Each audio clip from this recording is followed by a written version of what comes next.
ආයුබෝවන් බන්ට් ලයිෆ් මගේ channel එකට ඔයාලව වෙනද වගේම අදත් ආදරයෙන් පිළිගන්නවා. දවස් කීපයක්ම බැහැලා පායපු දවසක් තමයි අද. මම ඉතින් අද වැඩ ගොඩාක් කරන්න හිතාගෙන ඉන්නවා. දැන් ඉතින් ඔක්කොටම ඉස්සෙල්ලා උදේට කන්න කෑම ලෑස්ති කරගෙන ඉන්න ඕනනේ. ඒ නිසා මම උදේට පිට්ටු හදාගන්න හිතුවා. හැබැයි මම අද හදන්නේ කොස්සැට පිටි පිට්ටු. කොස්සැට වලින් පිට්ටු හදාගත්තාම හරිම රසට තියෙනවා. කවුරුත් ඉතින් පිට්ටු හදන්න දන්නවනේ.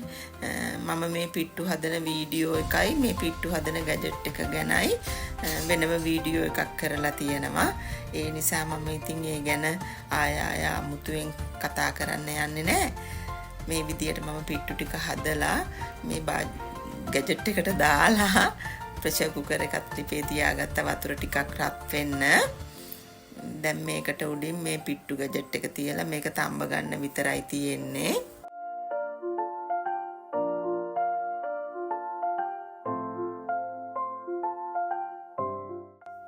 මම හිතුවා උදේ කෑම හදන ගමන්ම පැන්කේක් ටිකකුත් ලෑස්ති කරලා තියාගත්තා නම් හොඳයි කියලා. ඒකට මේ පැණි පොල් ටිකක් හදාගන්න තමයි මම මේ පැණි ටික භාජනයට දාන්නේ. අපේ ගෙදර දරුවෝ එන්සාල් කන්න කැමති නැති නිසා මම වැනිලා ටිකක් එකතු කරගත්තා. කවුරුත් ඉතින් පැණි පොල් හදන්න පැන්කේක් හදන්න දන්නවනේ. මගේ වීඩියෝ එකක් තියෙනවා.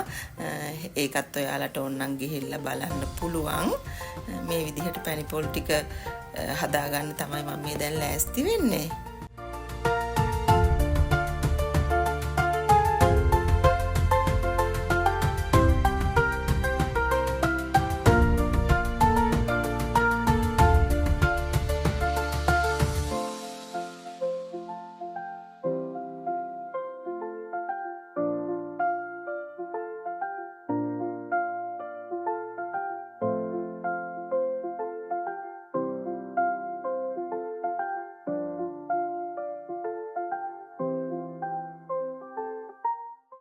මම අද පැන්කේක් හදන්නේ හාල් පිටි වලින්. හැබැයි තනිකරම හාල් පිටි නෙමෙයි. හාල් පිටි වලට පාන් පිටි චුට්ටකුත් එකතු කරගන්නවා. මම ඉතින් ගොඩක් වෙලාවට කෑම ಜಾති හදන්නේ හාල් පිටි වලින්මනේ. මම හාල් පිටි කොටලක් තියාගන්නවා. මේ දැන් කොටාගෙන ආපු හාල් පිටි වලින් තමයි පැන්කේක් හදන්න ගත්තේ. මේකටම කහ පොඩි චුට්ටකුයි ලුණුයි බිත්තරේකුයිත් එකතු කරගන්නවා.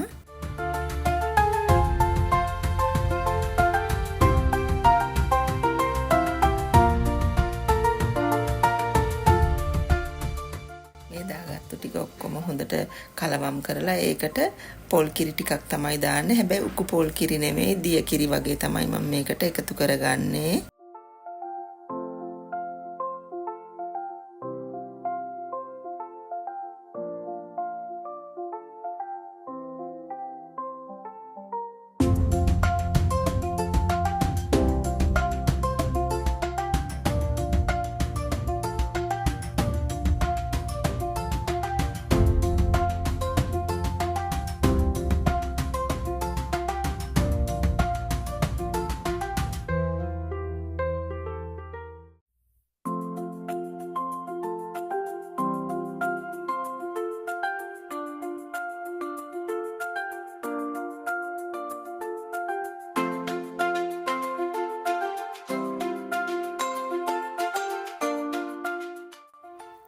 දැන් අපි මේ විදියට පෑන් එකක් ලිපට තියලා මේ පැන්කේක් බැටර් එකෙන් සාමාන්‍ය විදිහට ඉතින් අපි පැන්කේක් ටික හදාගන්න තමයි තියෙන්නේ.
විදිහට පෑන් කේක් ටිකත් හදලා ඉවර කරගත්තා. ඒ එක්කම වගේ පිට්ටු ටිකත් හදලා ඉවර වුණා. හැබැයි මම පිට්ටු කන්න මොකුත් කරි එකක් හදාගත්තේ නෑ. ඊයේ රැට හදපු මාළු හොදි තිබුණා. ඒව ටික රත් කරලා අරගෙන අපි උදේට කෑවා.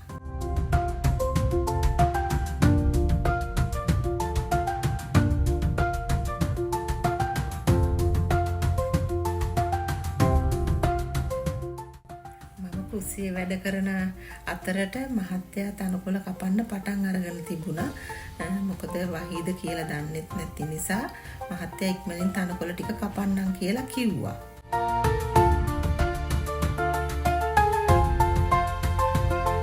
කොහොම හරි මම වැඩ ටික ඉවර කරලා එනකොට මහත්තයා හිමින් අතු ගාලත් ඉවරයි සෑහෙන දුරකට.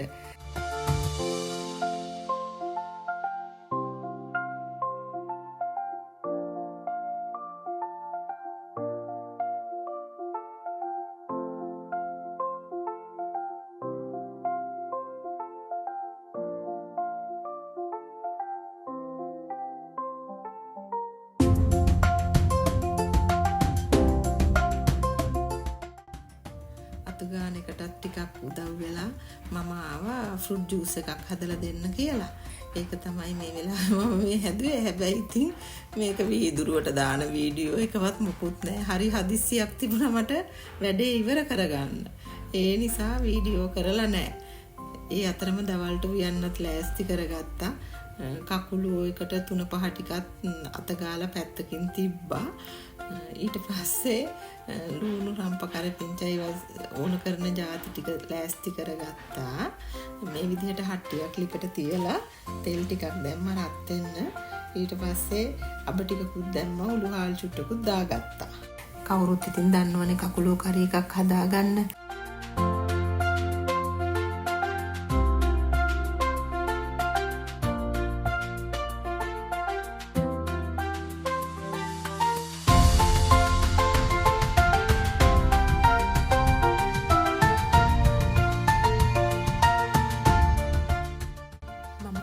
කරි එකක් හදාගන්න විදිය ඔයාලට පස්සේ වීඩියෝ එකකින් අරගෙන එන්නම්.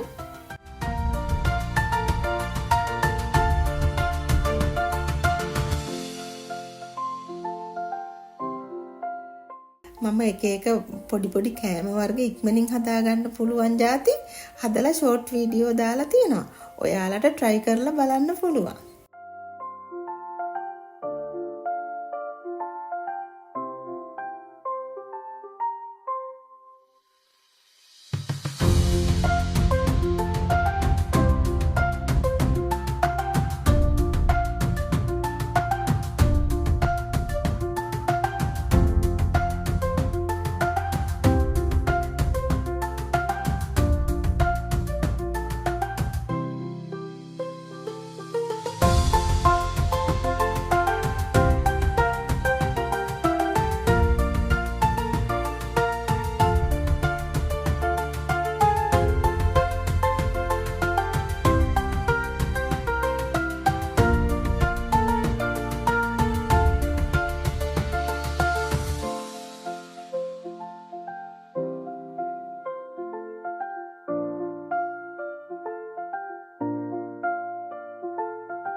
කරලා වගේ දවල්ට කෑම ටික හදාගත්තා.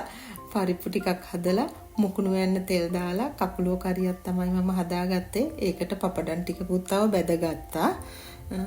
එහෙනම් ඉතින් ආයෙමත් දවසක ඔයාලව හම්බ වෙන්නම්. ඔයාලා හැමෝටම සුබ දවසක්. මම බන්ට් ලයිෆ්.